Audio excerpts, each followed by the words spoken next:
Well, welcome everyone. I'm Jay Richards at Discovery Institute. I am also the co-author with Doug Axe and William Matt Briggs of this new book, The Price of Panic. Thanks so much to Discovery Institute for having this seminar for the book.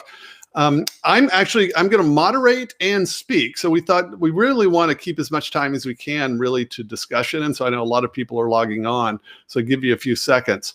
And so we're going to be passing the mic back and forth between the three of us. It's a really kind of unusual project, obviously, because there are three authors. So one of us, William Briggs, is a professional statistician. Doug Axe is a biologist, whom many people that follow Discovery Institute will know for his work, and is now a professor at Biola University in California. And then, as I said, I'm Jay Richards. I am a longtime senior fellow of Discovery. In fact, I've been affiliated with Discovery Institute since 1998. And I think I'm in my 7th year as a professor at the Catholic University of America here in Washington, D.C. And this book is really the result. I would like to say it's a labor of love, but it was more a work of necessity.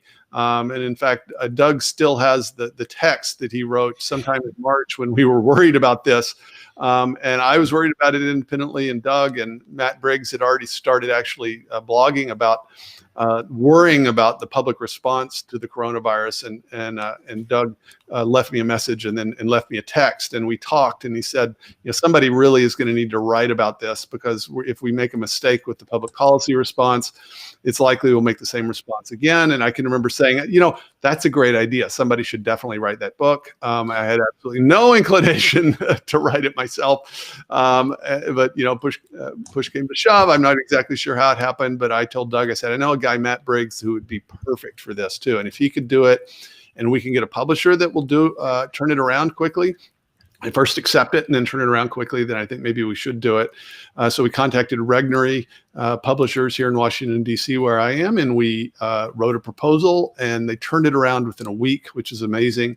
And then so we worked like crazy. We benefited, I suppose, from lockdowns because we didn't have any commutes or public speaking events or anything. And so we just huddled, me in my house here in D.C., Doug at home in the Los Angeles area, and Matt Briggs in Taiwan, where he was for work, and he stayed for the entire writing of the book. Well, Matt, because he is a statistician, so it's William Briggs, but he goes by Matt, which is his middle name, has gotten pulled into a bunch of presidential lawsuits, believe it or not. And so he is going to and fro, not physically, but via Zoom to these different hearings. And so he's going to drop in on us at some point and join us, but we're going to go ahead and get started. And really what we want to do, if we can pull, so you should be able to see Doug and me. I'm going to share my screen. What I want to do is just sort of briefly give you a kind of an overview of the gist of the book. Obviously, we are not COVID-19 skeptics who think that the virus is all a hoax, or that it doesn't exist, or that it doesn't cause harm. Obviously, it does. That's not what the book is about. The book is a lot about, okay, just how dangerous is it? And what do we know? What do we not know? But it's also really about the public response. And we think 2020 will be as much about the public response of the coronavirus as it is about the bug itself, as we'll talk about. So, Doug, welcome. I just want to make sure that your audio is on. So are you all set? Yeah, I think it is. Can you hear me? Great. Yeah, I can hear you. Okay, great. So I'm going to share the screen from my end, but Doug and I will sort of pass it back and forth. We're going to have a bunch of time. We hope we will not run out the clock for questions at the end. But let me just go ahead and share my slideshow, and then I'll pull it up here. All right. Well, the book is called The Price of Panic. And the reason is because the price is essentially a cost of something. We don't mean literally, or not just literally the economic price of something, but the cost of something. And so the cost of a respiratory virus obviously is sickness and death and disruption of life and all sorts of things. We're interested not just in that, but in the cost, the price of the panic. That is the public and political response to the pandemic of 2020, because that has a cost on its own. And we think actually the cost is much, much higher than most people realized, and actually completely out of keeping with the danger of the bug itself. Now, I don't know, lots of you maybe have followed this and some of you haven't, but in July, there's a COVID tracking poll that did a public opinion poll in the United States. and asked Americans, so this is in July, right? So this is just the first few months of the pandemic, asked Americans what percentage of Americans did the people being polled think had died from COVID-19. So what total percentage of 330 million Americans, right, had died of COVID-19? So maybe answer this question in your own mind, what you think it is. I've asked audiences this, and they're sort of all over the place. Well, the average guess, 9%. So the average American thinks that COVID-19 is so deadly that it had killed already by July 9% of the American population. Well, what's the real number? It's about 0.06%. So this isn't the infection fatality rate. This is the percentage of the total population, right? So what that means is that the average American thinks that COVID-19 is 150 times more deadly than it actually is. So the question is, how did that happen? Where did they get that impression? Are they reading PubMed? Are they checking the CDC website? Well, no, of course not. Most of us get most of our information, frankly, from our news feeds at Facebook and Twitter and Instagram, or from headlines or the chyron on the bottom of the screen at CNN. So overwhelmingly, somehow we became convinced that this virus is 150 times more deadly than it actually is. And again, I mean by actually, I mean based upon the actual numbers that we have now. So this isn't a guess. It's based on what we know so far. So we really is a kind of a question here, because there's not just the question of where did the bug come from, what caused it, what are the kind of details of its epidemiology, but also what caused the panic and the lockdowns. As I've already shown you, our perception of the danger of the coronavirus is completely out of touch with its actual danger. It's a real danger, of course. 0.06% some odd Americans have died, at least attributed to this, and so at least with it, and in many cases probably from it. Well, we think that the real story to be told in 2020 has to do with a double contagion. There is both a viral contagion and there's a social contagion. And that's, in some ways, we think that will be the more lasting story. If you were to compare COVID-19 to other pandemics, it compares very much to this Hong Kong flu of 1968 in terms of actual damage and devastation. Most people that lived in 1968 don't even remember that there was a pandemic then, but it's about like that. Doesn't mean it's nothing. It just means that, for the first time in history, the world shut itself down in response to a virus. And so that's really the question that we want to grapple with. Well, of course, there's several things that we think led to the panic. And so we go into all of this. In fact, most of these topics have a dedicated chapter in the book. But just the first thing is that it had very scary origins. We knew very early on that it came from this area in central China, from this major city. It's called the Chicago of China, called Wuhan. Which infamously, had a wet market like every Chinese city, but it also has a virology lab, which we believe actually studies this type of virus. The virus, it's called the Wuhan Institute of Virology, in fact, studies the types of bats that this virus is very akin to. And so that's why it's widely thought, and we agree, that it likely came from one of these bats. It at some point jumped and became transmissible to human beings.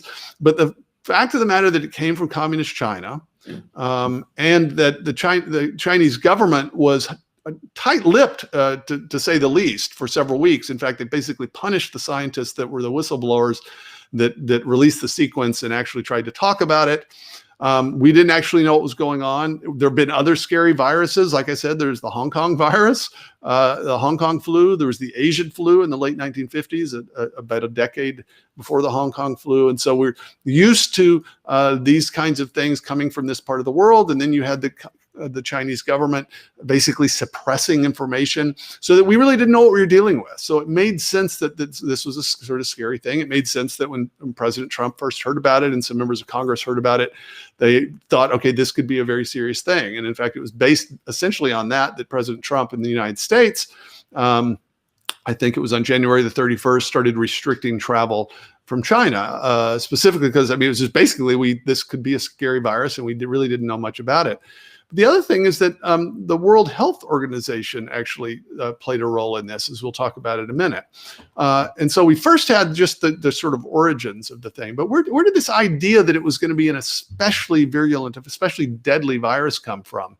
Well, this actually came from a model that was developed in March by the Imperial College London, led a team of 30 by a guy named Neil Ferguson at the Imperial College London. Here is a picture of him. And this model is I don't know, is Matt, have you joined us yet? I don't know if he's with us. I can't see who's on. This is actually Matt's specialty, and so he's our model guy. And so we have a lot of details, everything you would ever want to know about models but are afraid to ask in the book. But this is the one that in some ways did the most devastation. It was the first sort of popular one. It's the one that the World Health Organization glommed onto. It was this model that predicted that 2.2 million Americans would die if there were not sort of what we're calling lockdowns or major suppression strategies, that maybe 40 million people worldwide would die. That's where those numbers came from. They came from this model. And the important thing to realize about models is that they are essentially arguments. They're computer arguments, effect, in which you plug in particular assumptions, so-called propositions, the things you think are true about the world, and then you run it and say, okay, if that's true, what are the implications? What are the outcomes of this going to be?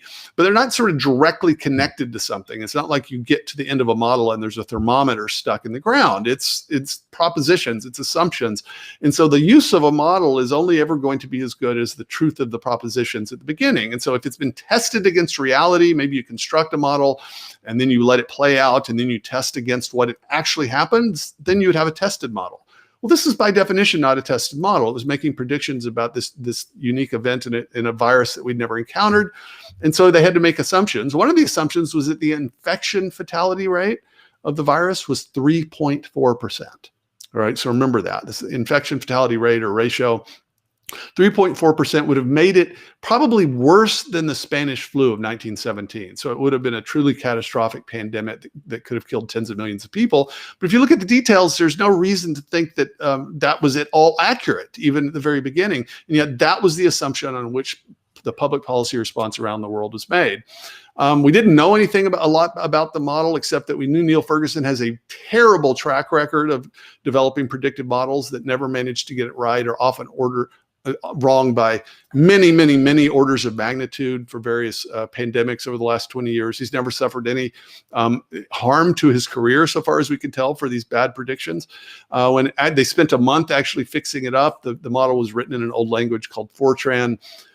They finally made it available after spending a month sort of prettying it up. And when some engineers, including some at Microsoft, finally had a look at it, this is what one said. He said that the model was a buggy mess that looks more like a bowl of angel hair pasta than a finely tuned piece of programming. Well, it doesn't quite inspire confidence, right? But so a single untested predictive model, right, that looks like a bowl of angel hair pasta rather than a sophisticated piece of programming that was based upon assumptions that weren't grounded in the evidence, ended up with the power to shut the world down. Now, normally a model like this would be a kind of intellectual plaything that might eventually get currency and be used to guide public policy. Well, how did these models come to shape public policy globally? Well, it happened through the public health apparatus or apparati of the world, starting, of course, with the World Health Organization. The World Health Organization is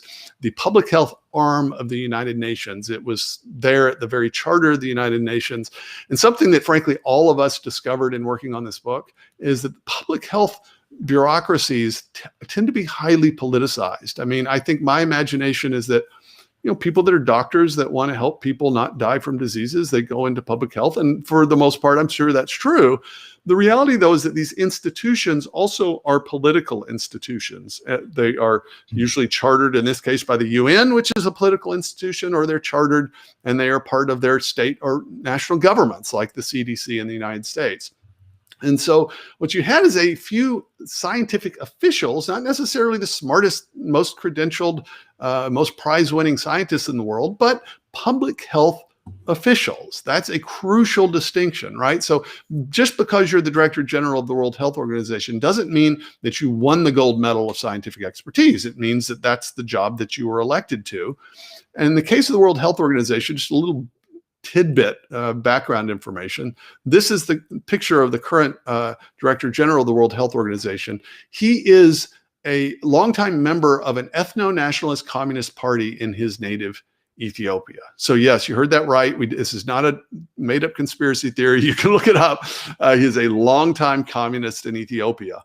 And this is why the American foreign policy expert Gordon Chang said Tedros is the second to last person who should be heading the World Health Organization. He said the last person is actually the head of the Communist Party in China itself. Now, why do I tell you all that? I tell you all that because we discovered fairly early on that the World Health Organization was carrying water for the People's Republic of China. They first initially propagated the falsehood that this coronavirus did not transmit from human to human.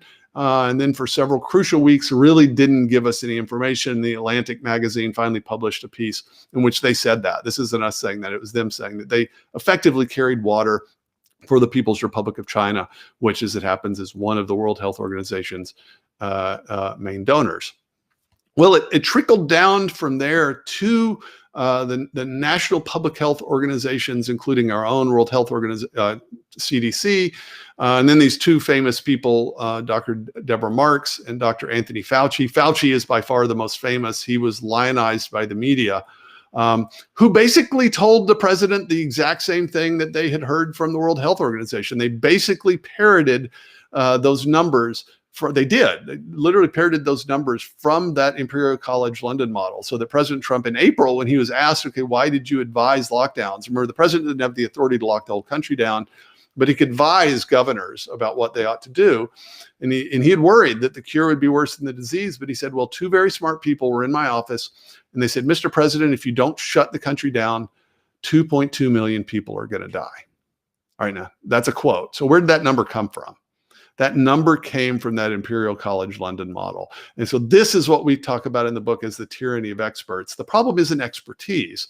The problem is a few very well-placed public health officials in the kind of administrative arms of their governments who have a really disproportionate amount of power to speak on behalf of scientists to public figures who do have the authority to shut down countries and shut down states. That's effectively how it happened. Now, by, I think, late April, Dr. Fauci was actually saying he never listened to models, but we know, in fact, that he had literally reported it as if it would be a fact to the president. So the president, in many ways, was having to make a major decision based on what turned out to be very, very bad information. But then, of course, it would still be kind of a private story if it were not for the media promotion. I mean, just think about how unusual it is that you know the name Anthony Fauci, right? That he appears on the cover of Esquire magazine. Normally what you have with public health officials is that they're kind of unknown figures that would be, in say, a presidential administration. If you have a health crisis, you're going to bring in your public health officials that you've inherited from the government, right? It's not somebody necessarily hired. And he or she would be one of many advisors, and you'd be weighing the advice of one over against another. And then you have to make a prudential judgment. That's what we have elected officials for. It's their job to make those tough calls. That's not what happened in this case. What happened is that these public health officials were elevated by the media. They were promoted to essentially oracles, sort of the spokespersons of infallible science, right? So that when whatever Dr. Anthony Fauci said, that was what science said. It was simply that simple. And so as a result, President Trump and other political officials, unfortunately, were in this kind of awkward position rhetorically, because if they thought this didn't seem like a good idea to follow the advice of this public health official, they'd be framed as being opposed to science. Well, in fact, a public health official like Dr. Fauci, he's an immunologist, isn't necessarily an expert on what the actual consequences of shutting down the entire economy is going to be. In fact, that's not his expertise. In fact, he admitted he really didn't understand anything about these economic questions. And so it was really, we think, it's not even really the problem that there are officials like this. It's that they could be elevated so that they now take on this status of an infallible oracle by the media, so that they create a kind of public persona that gives them power they ought not to have. And then, of course, we live in the age not just of media, but of social media. So it's not just that we have talking heads on TV, but that we all have access at roughly the speed of light to high definition video on our bodies every minute of every day across our news feed, so that a random picture taken on the street in Shanghai of an old man falling over dead can suddenly be replicated and passed around on social media and used as if it's a representative example of what COVID-19 does to people, right? It was something that happened completely out of any particular person's control, but simply the magnification power of social media. So that you have what a former public health expert actually in Israel said it in 2020, we had the first virus with public relations, right? It's the first sort of global pandemic in which we have this kind of true penetration of social media. And we think it's this combination of factors that we think ultimately led to the panic. I mean, media always has an incentive to terrify us. And to worry us. That's just the natural incentives of media, especially in electronic media. They don't want to tell you a boring story. Nobody clicks on a story that says 330 million Americans are still alive today, right? It's a totally boring story. But if you're, the story of a deadly virus and one that we can have to do something about, that's a really good story. It gets lots of clicks and eyeballs. And so there's just that kind of natural incentive. And we think all those things together then led to the panic and led to what we will call lockdown. So not just quarantines of the sick, which is what we've always done and is the kind of tried and true method for dealing with things like this, is you isolate the people that are sick, that you know are contagious.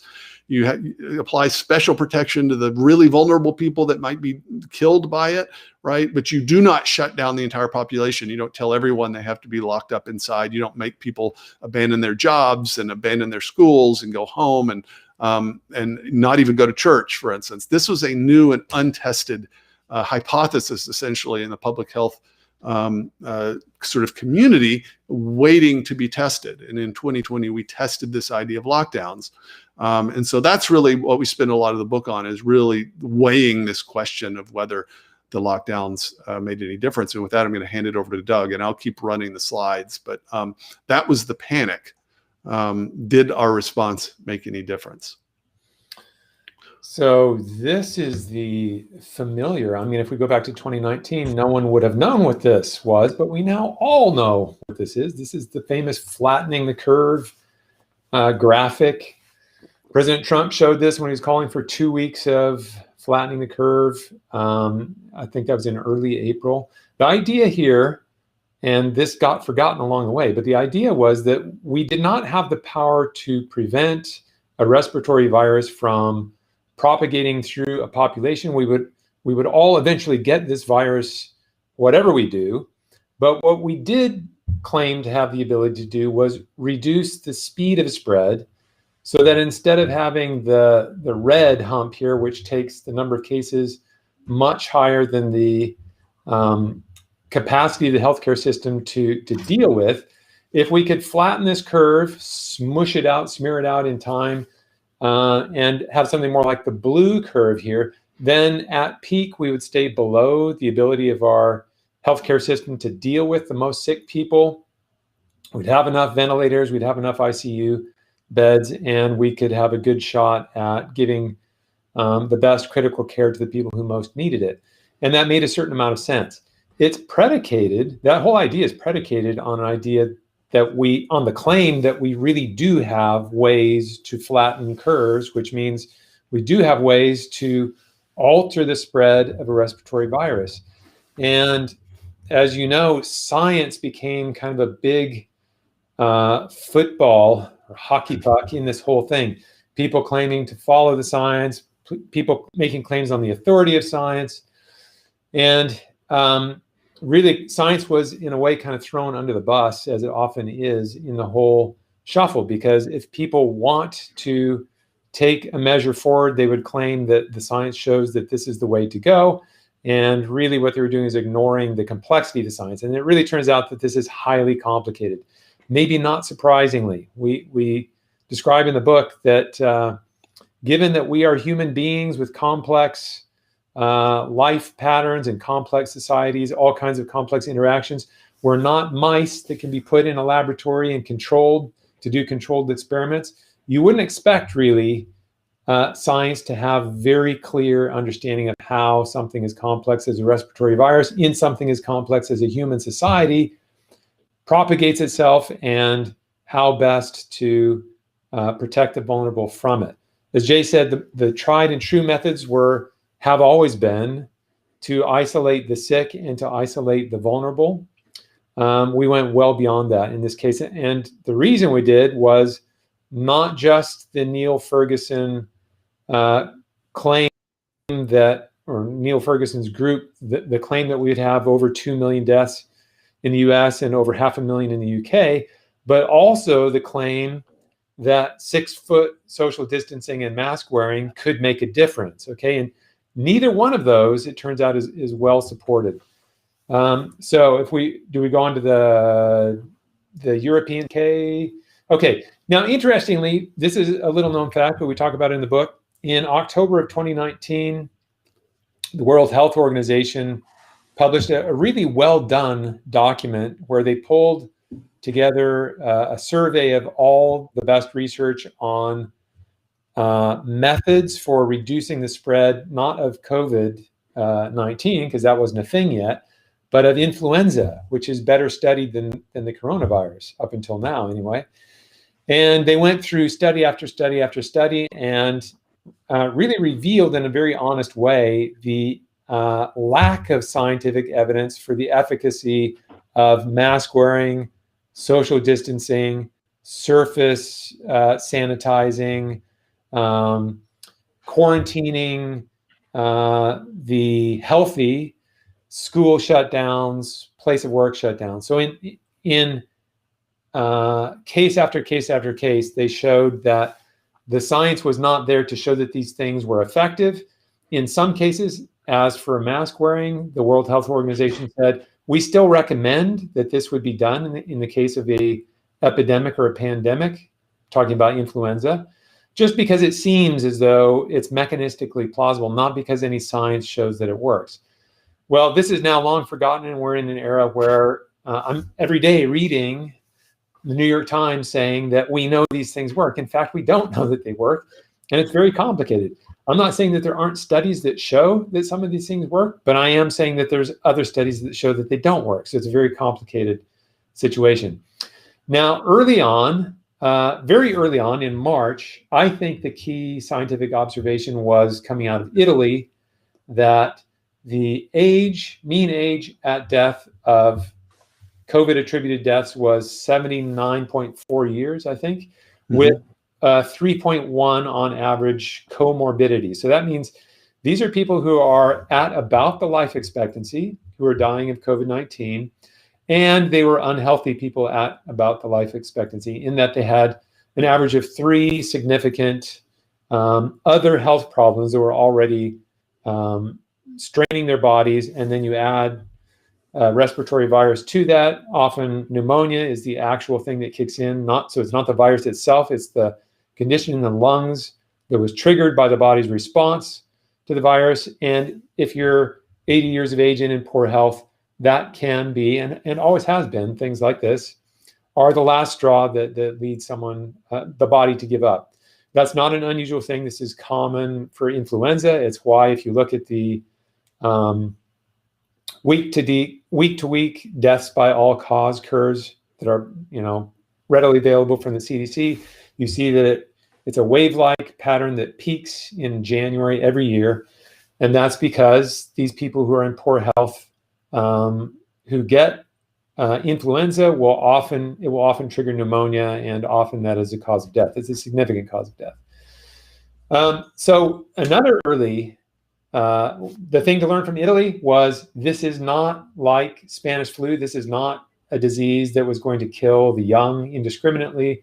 This is more like influenza in that it is the cause of death, or the final straw, the last straw that causes death in people who are probably nearing death anyway, and probably within 6 to 9 months of death. Another interesting data point came from the UK, and I think we have a curve from the UK. I'm not running the slides here, so I'm sorry. So yeah, so this was the curve. Once we Jay started. Yeah. the slide. Once we started looking at the rest of this is about the 2020 case. So as opposed to what was predicted in 2019, it's what we found from the lockdowns themselves. So you may remember that in the UK, Boris Johnson had them on the same sort of track that Sweden was on, meaning they were pushing for herd immunity. They did not close the schools. They were thinking along the same lines that Sweden was. And that all changed very quickly in March. I believe March 28th was the day that Johnson gave the order that, in fact, Britain was going to lock down. So go 180 degrees away from Sweden, close the schools, stay-at-home order. And so a question is, because the UK is kind of a perfect example of going one way in terms of their response and then flipping a switch and going the other way, the question is, do we see evidence of that switch being flipped when we look at the case curves? And so we plot this, and we give this plot in the book along with some other plots that look at this. And what we did here is we're looking at the cumulative number of cases in the UK here on the left, the y-axis, and days. Don't worry about where this starts, but the little lock icon there is at the March 28, I believe is the date that this order was given, so that UK goes into lockdown. And then what we do is we put a little calendar with a 10 on it, meaning you'd expect there to be about a 10-day lag between the 180-degree change in the behavior of the population and an effect of that being evident in the case curve. And the reason for that is there's about a 6-day incubation period. So if as soon as you lock down, people stop spreading the virus, it would be 6, 7, 8 days from that point before you would start to see people with cases presenting in hospitals being affected by that. Presumably that number would plummet because the virus is no longer being spread, but you're going to have this lag because people who caught the virus the day before the lockdown, it's going to be close to a week before they know they have the virus because they get sick about 6 to 8 days afterward. And it's going to be a couple of days from there before you have a test result that confirms that, yes, indeed, you do have COVID-19. So if we do a 10-day wait from the date of the lockdown, we should, at that 10-day point, roughly, give or take a couple of days, see a very dramatic change in the case curve. And in fact, we don't see anything at all. You have this gentle rounding off. So you do have a change in the slope, but that change in slope is occurring well before the lockdown, and it's just continuing in this gradual way as you go past the 10-day point. So you have, in the UK data, a very clear indication that although a policy switch was flipped on March 28th, the virus does not seem to have paid any attention to that flip of switch. And there's certainly no flip of a switch that we see in terms of the cases plummeting, or in this case, since we're looking at cumulative, it should have gone level 10 days after the 28th. And it did nothing of the sort. You have this gentle rounding off. Now, do we go to the US curves after this? We do. We go to Georgia as an example. So we've done this for a number of states in the book, but I'm just going to pick out a couple of states. Georgia is interesting because it's a southern state where the governor was paying a lot more attention in Georgia to the harmful effect on the economy in Georgia. And so they were one of the first to unlock down, to reopen. And at the time, they were being chastised by the press. There was an article that came out saying Georgia is set to become the #1 death destination because the prediction was when they unlock, you're going to see cases surge and you're going to see deaths rise. And so this is a little bit different than the UK curve. So we're looking at a logarithmic plot, again, of cases with time. We do it logarithmically because when in the early stages of a virus progressing through a population, you expect an exponential increase in the number of people who are infected with time. And instead of looking at that as an exponential increase, if you do a log plot, it means it will just be a linear increase. And so in this plot, you can see a dashed line that shows that for some period there is what appears to be a linear, it's rough because we're looking at day-to-day numbers, but there appears to be a linear increase in cases in Georgia. And we saw this in state after state after state. And then always there'd be a turning point where it goes from this steep increase to a much more shallow increase or flattening off, which you see here in Georgia. And the gray circle there is just showing roughly where in this curve, just by eyeballing it, where you see this transition from a steep linear increase of cases to a rounding off and a leveling off of cases. And the vertical line there shows where you had in Georgia 5 deaths per million, where the number of deaths attributed to COVID-19 reached 5 per million. In state after state, we saw that 5 per million line is actually a better predictor of where you get the transition from steep increase to leveling off than lockdown. So here again, the lock shows where Georgia locked down, and I'd have to look up the date. I don't remember what it was, but most of these were in California. We got the award for being the first. Gavin Newsom had us locked down on March 19th, and then everyone followed. By the first week of April, I think almost all the states were locked down. In Georgia, if you look at that lock, and again, we go 10 days out, you see no effect of the lockdown. Not only that, in Georgia, when they unlocked, and I don't remember the date here, but it was fairly early for Georgia, you see no effect of the reopening. So this is confirmation again, scientific evidence that is calling to question the idea that we have control over how this virus propagates in a real population. It seems as though we don't. And if that's the case, then all of this punishing of the populace and all of this harming the economy and really killing people, because suicide, drug overdose, all these things, cancer screening, all these things that actually claim lives have gone badly wrong when we stop the economy like this. So I have a couple more states, I think. I don't remember how many more, but we'll just go on here. Oh, we're looking here at, this is interesting to look at. This is, again, CDC data. If you look at the age-grouped all-cause death curve, so these are showing week to week the total number of deaths by all causes, not just COVID-19, but everything. And you can do it for the US, and you can do it for individual states within the US. And in New York and New Jersey, you see this very big spike in deaths by all causes. And this is definitely correlating with COVID-19.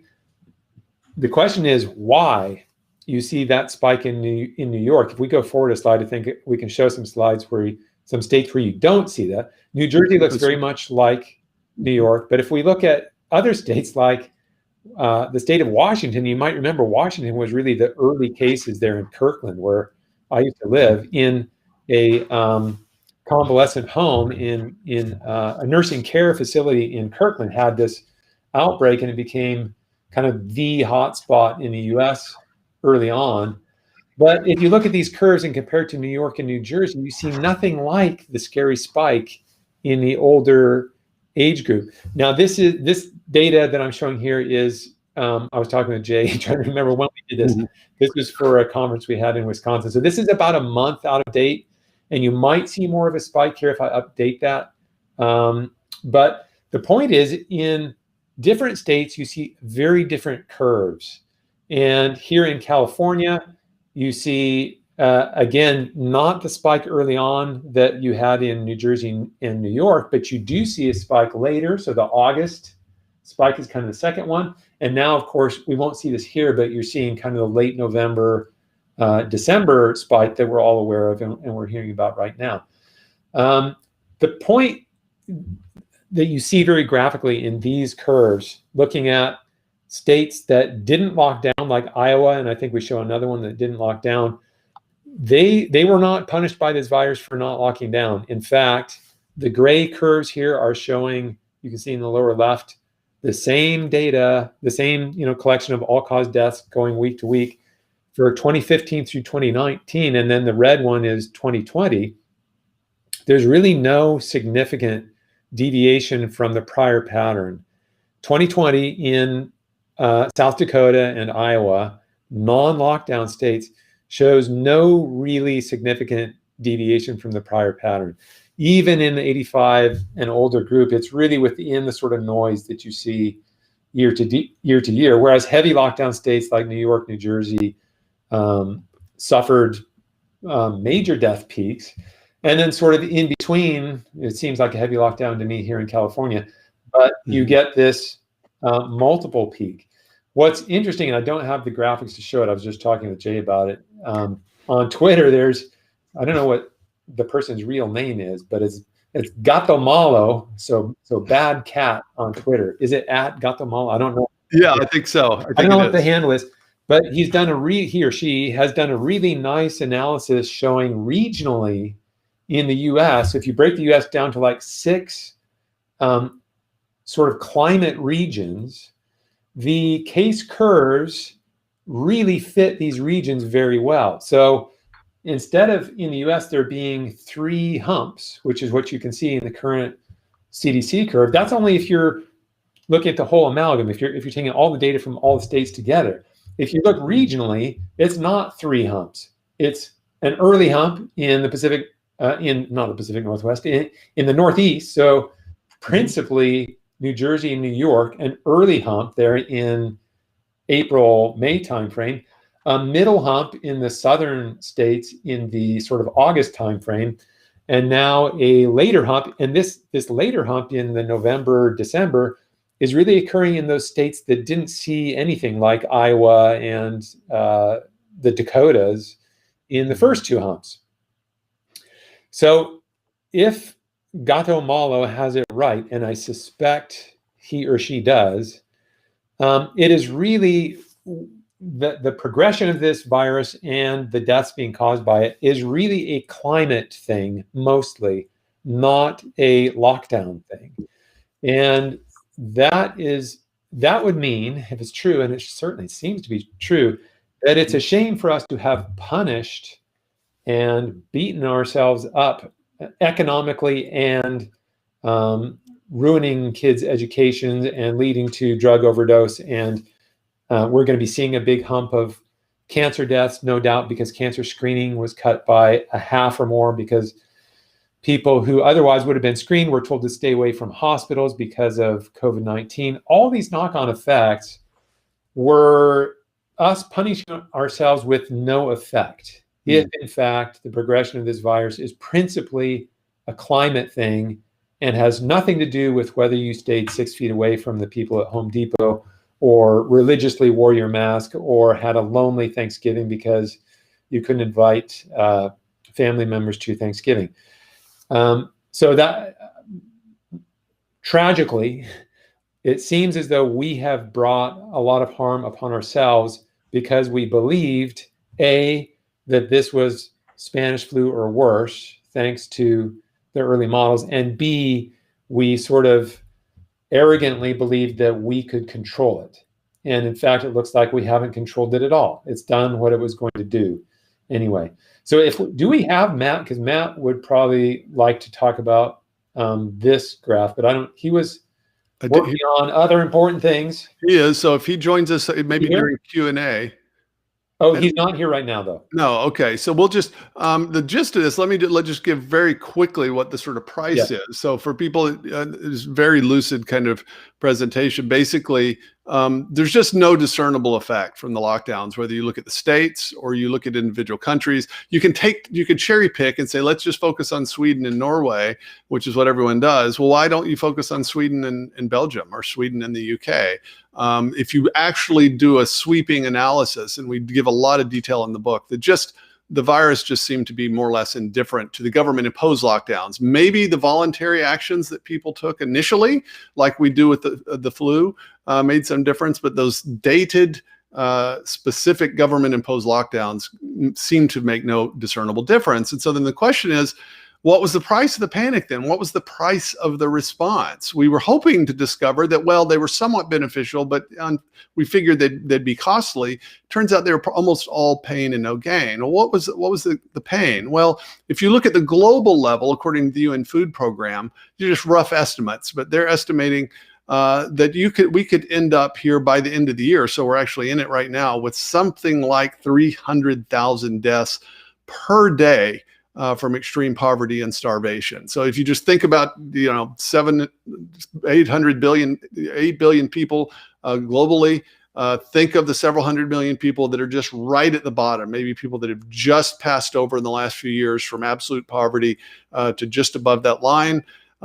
Something like 400 million may drop back below that line of absolute poverty, and many actually starve to death just as a result of the shock to the global food supply and supply chain. So that's globally. Now, maybe the UN is overestimated. Maybe it's only 30,000 deaths from starvation per day. Well, even then, you can see that very quickly you end up with as many deaths from the shock to the global food supply chain as you get from the coronavirus itself. These are not direct COVID-19 deaths. These are starvation and poverty deaths. If we just focus in the United States, we estimate that it probably costs the economy, the lockdowns that is, about $1 trillion per month. And so if you look at that within a few months, we're talking several $1 trillion to the US economy. Of course, it's not dollars that we care about. It's well-being, it's jobs, it's healthcare, it's paying for kids to go to school, it's paying their rent, it's things like that. Those dollars translate into human well-being.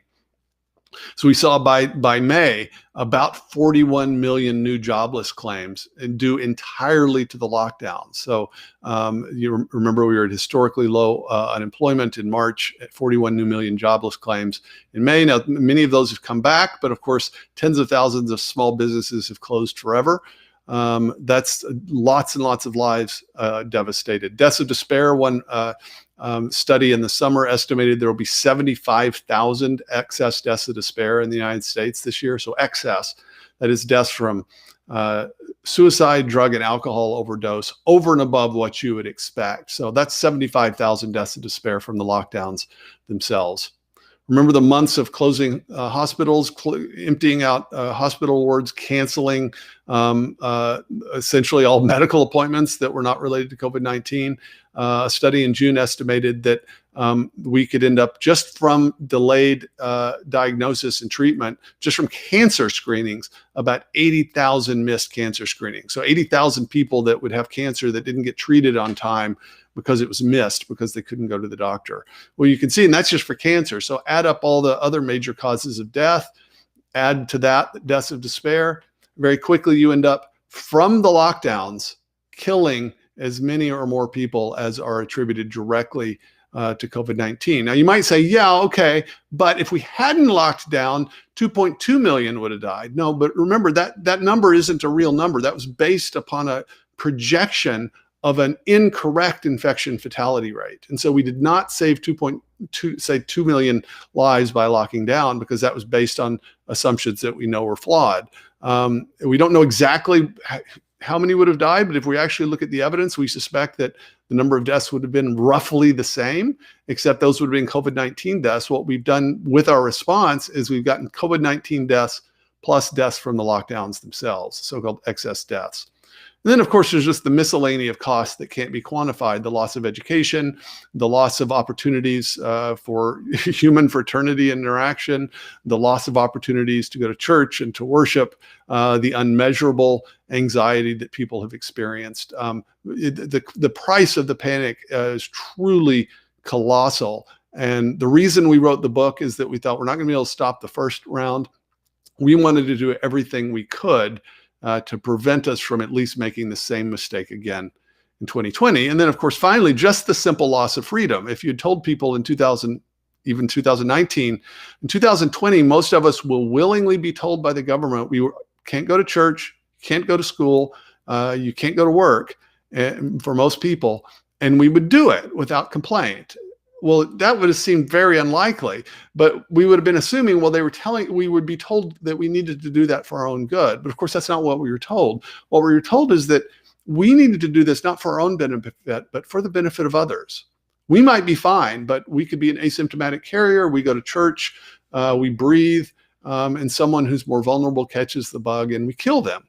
Well, of course, in a sense, there is always that kind of risk. Every time you go out in public, it's possible you could be carrying an infectious disease, but your calculation of whether that's a risk worth taking or not depends very much on how risky it actually you think it is. And if you assume it's extremely risky, then you're willing certainly to impose restrictions on yourself and on others that you would not otherwise do. And so that's why it's important to get the details. So we honestly think the loss of freedom in some ways could be the most profound, because it's very easy to give these things up and to cede our freedom to political entities. It's very hard to actually get those things back.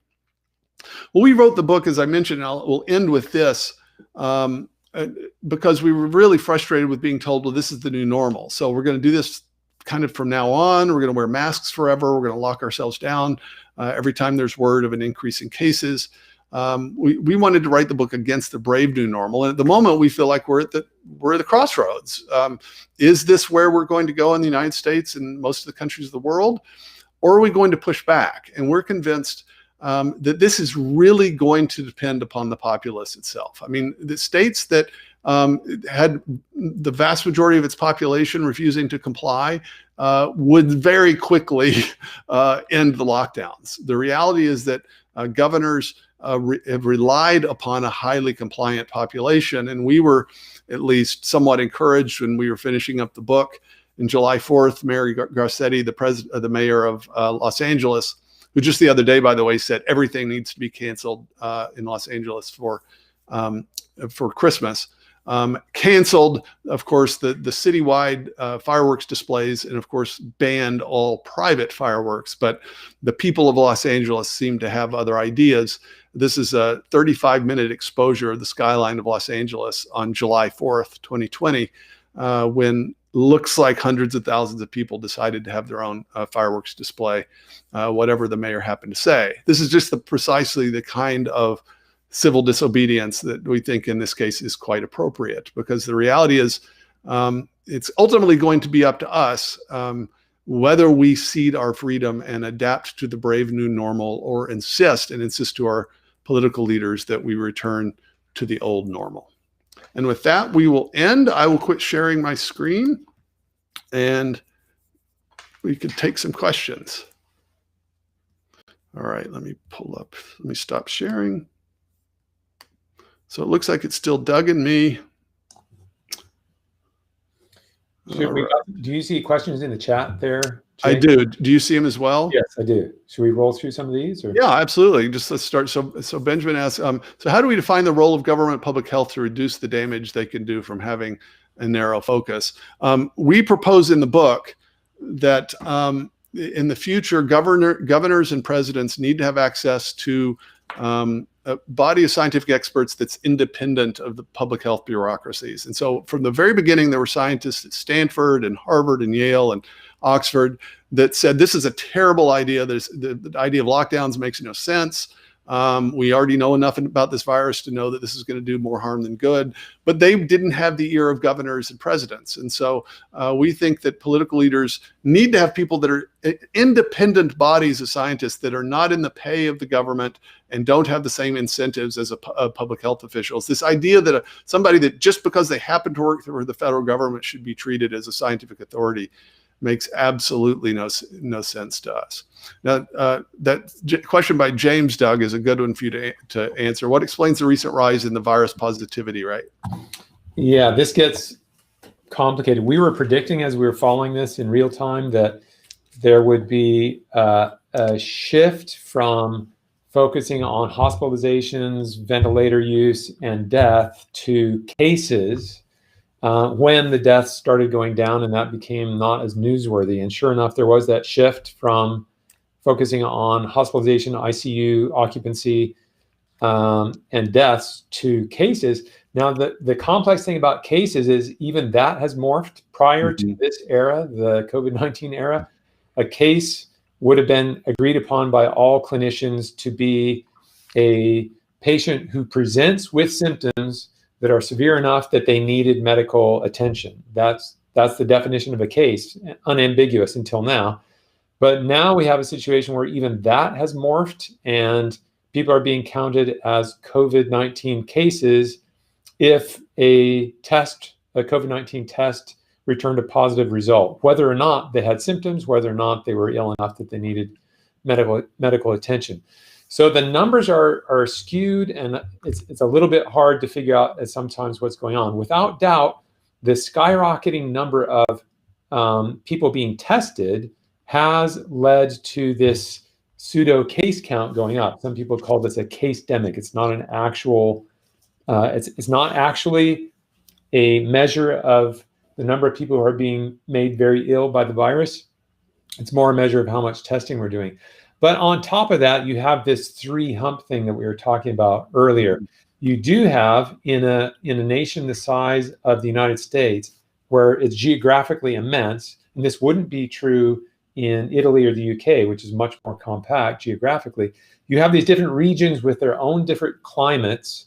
And without doubt, there is a kind of rolling effect where some of these climates were hit with an early wave and they're not being hit now. And some saw nothing in the first 2 waves and are being hit now. So there is a wave going through, without doubt.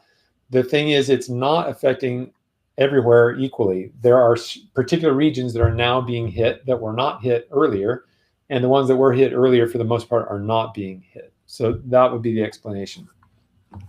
I can answer this question about the 300,000 deaths due to absolute poverty per day. So that is from the UN Food Program's estimate. I should say, so they're not saying that's just sort of what you would expect in general. This is deaths over and above what would have been expected. So of course, there are people that die of starvation and malnutrition every year. Those numbers are numbers that they attribute very specifically to the shock to the supply chain. So take whatever normal deaths would have happened, right? That's sort of the baseline. These are additional deaths. And in fact, something like 1 billion people from 1990 until 2020, about 1 billion people moved from one side under the absolute poverty line to over it. And in 2020, specifically because of lockdowns and the sort of devastation in the food supply chain, they think as many as maybe 400 and some odd million people, almost half of those people might go back below. Now, of course, all of those people are not going to die of starvation, but at the extreme, that's what you're going to deal with. We had one of the earlier questions was from Robert, who asked if the concept of managing an airborne respiratory virus is flawed. And here we've all learned again stuff we didn't know before about droplets and about aerosols.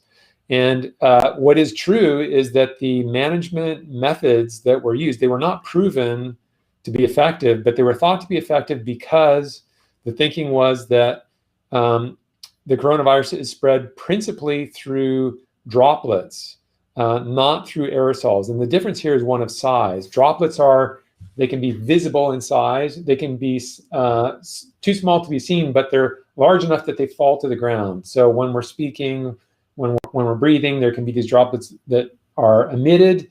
They fall to the ground within 6 feet, which is why 6 feet became the measure to keep people separated.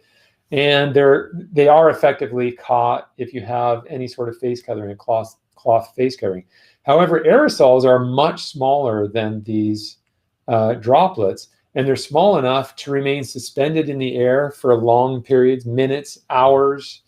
And they're not caught effectively by these face coverings that people are wearing. And 6 feet really makes no difference, because if you're walking through a grocery store and you're spewing aerosol that has these infectious particles in it, someone could come down the same aisle long after you're gone, 10 minutes later, and still be breathing in aerosol particles. So are there ways to manage things that we know are spread by aerosols? Yes, but they're much more expensive and much more invasive than the relatively simple measures that we've taken on for managing droplets. They would involve ventilation, true respirators, things that truly isolate and purify, filter the air that you're breathing. Much more expensive and much less practical. And of course, when I say the simple measures, I'm talking about 6 feet and masks. Those are easy to implement, and washing your hands. Closing down schools and businesses, those are painful measures that probably had no effect. Yeah. So one last, we're supposed to shut off here, but I do want to say, because I mentioned that it's 0.06% of the population, total population that's died of COVID-19. That's not the infection fatality rate, right? So the infection fatality rate would be the rate of people who get infected. What percentage of those die? Well, as I mentioned, that the original prediction was 3.4%. Well, what is that rate? Well, we are getting pretty close in the book. We estimate it between 0.13% and 0.25 or 0.26%. So you can see that's much, much, much smaller than the original prediction. And of course, that's highly skewed toward the older population with comorbidities. So you're basically, if you're young, you're about 1,000 times less likely to die from COVID-19 than if you're over 70, 1,000 times less likely. So it's, in fact, for young children, flu is actually much more dangerous than this virus. So this idea that you should treat everyone the same and lock everyone down, it makes absolutely no sense. We don't know exactly how to persuade people that are convinced to panic. We do know that people can't stay in a state of panic forever. And we hope at some point that the population and maybe the media will become a little more mature and quit indoctrinating us and terrifying us. And people will just actually look at the CDC website or read the book and realize that, okay, look, this is manageable, and let's not lock the entire economy down again. Well, I forgot I'm also the moderator, so I want to thank everyone for joining us here for this. And so we had promised that we would just keep this to 1 hour, but Doug and I are available offline. And if you're interested, you can follow us. And Matt Briggs, by the way, on Twitter is @FamedCelebrity, which you would not guess unless I told you. So as a commentator on this continually. And of course, you can get the book, at least at the moment, at Amazon, the hardcover. They have a glitch and said there's none available. They do actually have copies, but you could certainly get the digital or the audiobook whenever you want. So thanks so much for joining us for this Discovery Institute seminar on the price of panic. Doug Axe and Jay Richards, thanks for joining us. Thank you all.